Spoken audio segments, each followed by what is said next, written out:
Yeah, they were spinning on the wheel. He was like, I forgot what the match was. He goes, in this, I get killed. Well, it gave him at first. He spins the wheel and LeRae gets a street fight, and she was like, "Oh, that's like good for me. I've been in those before. You know, I can win this." And then Gargano spins it. I think first he gets a casket match. No, he got that. Oh wait, no, he gets a buried alive match. Yeah, he's like, wow, in this match I get killed, and then they spin it again, and he gets a casket match. He's like, why does this thing want me dead? That's a good one. That's really good. Yeah, it was pretty funny. I thought that was pretty funny.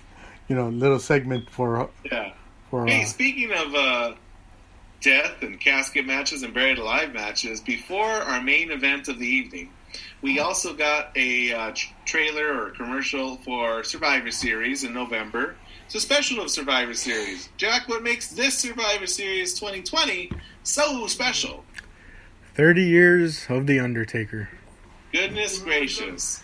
1990s when that guy debuted at Survivor Series. It's been 30 years. And hasn't it felt longer? Yes. It feels like it's been 30 years for 10. But that's exciting. You got to think that means that the dead man will make an appearance there in some capacity. Mm-hmm. Hopefully not a match. Let him retire in peace. One that's mercifully short. Yeah, I mean, let him retire in peace. He had that final match against AJ, you know.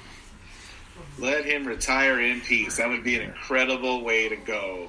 Yeah, let him end on that match with AJ, which was really good and everything. I mean, that was what you. That's what your career should build to. I forgot all about it. Uh-huh. Yeah. You know, as much as you say, like, if you want to give him a short match, I don't want him to have a short match where he just hits a finisher and pins someone, because then he's going to go back into that state, well, no, I can't finish on that. I need to finish on something worthy of The Undertaker. It's got to be, yeah. I don't know, anoint somebody new. Give somebody the hat and gloves or something. Like the lay from the Wild Samoans. Pass on the urn. Yeah. Mm-hmm. So that's exciting. But we've got one more match. How many minutes we got? 12. Yeah. This is short and sweet. It's Drew McIntyre versus Randy Orton. Drew McIntyre's putting the WWE Championship on the line for the third time against Randy Orton in Hell in a Cell. I wanted Drew so badly to walk out of this. You know, no, Jack, you've got so much somberness in your tone of voice. What happened? Well, you know, they start fighting in the cell, you know, and then I like the way that Samoa Joe played it up, was because, like, it's kind of hard to recall spots because, you know, at this point I'm kind of exhausted, you know, despite it being like still early, you know, around the time right now, you know, recording around 7:30ish, or, you know, before 7 actually, you know, it was around 6:30. It was still like, again, we've seen 2 Hell in a Cell matches before this, you know, but so I really like the way Samoa Joe played it up when he sees Orton with the bolt cutters, you know, he really plays up with his voice, you know, like, this is what Orton wanted, you know, he didn't want to be locked in with Drew, he says, you know, if you're not doing well in the cell, who's to say you don't go outside and change your scenario, you know? That's really good commentating. Yeah, absolutely. The line he used that I liked was that he was like a general in battle, if you don't like your battlefield, go and change it, you know? Yeah. I heard that line. And to Randy Orton's credit, it seems like he's in control for a lot of this match. Not physically, but like psychologically. Yeah. And it was funny. My dad caught this. As you look, as he's going out, you can see along the cell wall, there's a bunch of big holes cut into the cell already. Yeah, those have been around for a long time. Yeah, so it's easier to see because it's red. Yeah. To my chagrin. That, and I think the cameras were kind of like not really focused on that area in the previous matches, you know, because they figured these guys aren't going out there, so we don't need to be focused on that part. Right. That's funny. But Jack, like you said, it's hard to recall the spots in this match like the other two. It's really a match of 3 parts, but really the third part was the best. The most memorable. Yeah, but so they get up onto the cell. And now we're on top of the cell for the first time in the night. Yeah. And as much as I kind of like don't like WWE's camera work a lot, just because they do this thing where they like to cut to like 50 different angles each and every time. I really like this angle because it almost seemed like cinema-esque, that like as soon as Drew gets up, you get this like outward panned like camera shot, and it's like kind of like turning to like show us like the two men are on top of the cell just having to stare down, and as they walk towards each other. Like a drone, right? Yeah, like a drone. Mm-hmm. And then I found it funny, they battle a bit on top of the cell, and then immediately Orton starts going down. Which I guess I thought that was silly too. Like I guess it plays to the thing of changing your battlefield to fit you better, but still, it was like, what was the point of going up there if like less than 5 minutes later you're going back down? I would have thought at least he hit a finisher up there. Question, and just like earlier in the night, I had a question, and the person answered it for me immediately. I had the exact same question. What the hell was all that for? And then something happens on the other side of the cell, don't it, Jack? Well, I actually thought that someone was going to go through some part of that top. Yeah. I would have welcomed that too, for sure. Yeah, but instead, smarter reinforcing that thing every year. Yeah. No problems there. But Randy Orton starts to climb down on the, side opposite where they started. The side opposite the entrance. Drew comes after him, but it's a trap. Yeah, McIntyre starts slamming him against the cell, and then he kind of like picks at his finger so he can't hold on. And then, bam, McIntyre gets thrown off through the announcement table. Yep. And I think the crazy part of that spot, but also kind of like, one thing I questioned was that like, it basically shows you like the impact, I guess, to like play up the drama of it. The impact basically not only from McIntyre falling through a table and landing, it causes him to start like bleeding from the mouth, which I thought that was like an interesting visual, Yeah. But McIntyre gets put through the table, then they get back into the cell, start fighting a bit more, and it looks like McIntyre's gonna win because then he gets a bolt of adrenaline and hits the Claymore, which, as we know, for the most part, once he hits the Claymore, it's over. Right. But Orton rolls out, before does. McIntyre can even, because McIntyre's so tired, he wasn't even able to try and stop him and pin him. Orton's able to get out, and then they start battling a bit more. It seems like Drew's about to hit him with the Claymore again, but Orton moves out. RKO, 1, 2, 3. Goodness gracious. I was surprised. Yeah. I was too. Randy Orton, a 14-time heavyweight champion. See, I'm not too mad about it, because, again, refreshing, new champion and stuff. Like, that's always going to be refreshing, Drew's held it since Mania, But the reason I was upset was, think about it. For the longest time, since, like, around SummerSlam, Clash of Champions, even, Clash of Champions Payback, around those pay-per-views, the one thing we said was, well, if he finishes his feud with Orton, who's he going to challenge next? Who's going to be a credible opponent? Well, WWE ended up with the draft. They were like, oh, look, here comes over AJ Styles. Here comes over Matt Riddle and like all these other guys coming over. It's like, hey, look, these can all be fresh opponents for Drew's reign, especially AJ Styles.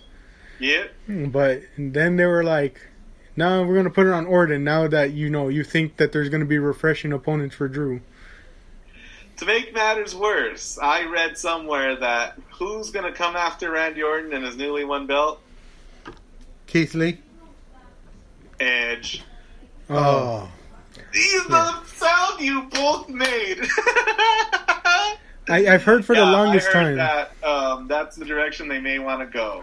Yeah. Hopefully not for WrestleMania, because I think there's a lot of other things you can do for WrestleMania. Yeah. But one thing they had, because it went so well, their last man standing match at WrestleMania and their match at the Backlash, the greatest match ever, that they might cap that off with the match with Edge. Well, here's the even more confusing thing. Apparently, they were also saying that he's going to have an interaction with The Fiend soon, because, apparently Alexa Bliss is interviewing him today on Raw, which makes you think something's going to happen with The Fiend. But here's the thing.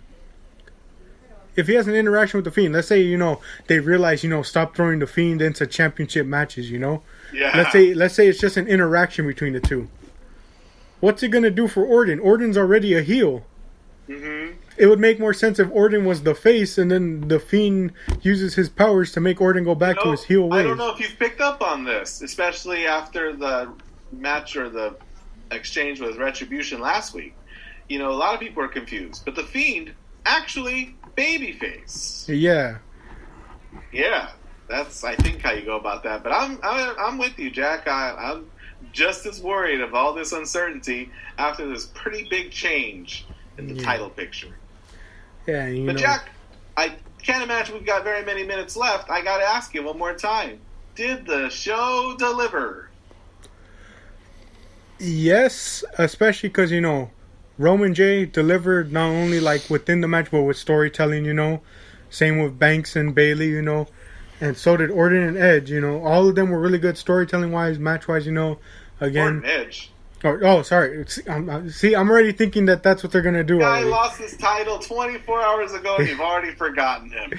Orton and McIntyre, and it's like, okay, cut out the filler, it's still a good pay-per-view. Add the filler.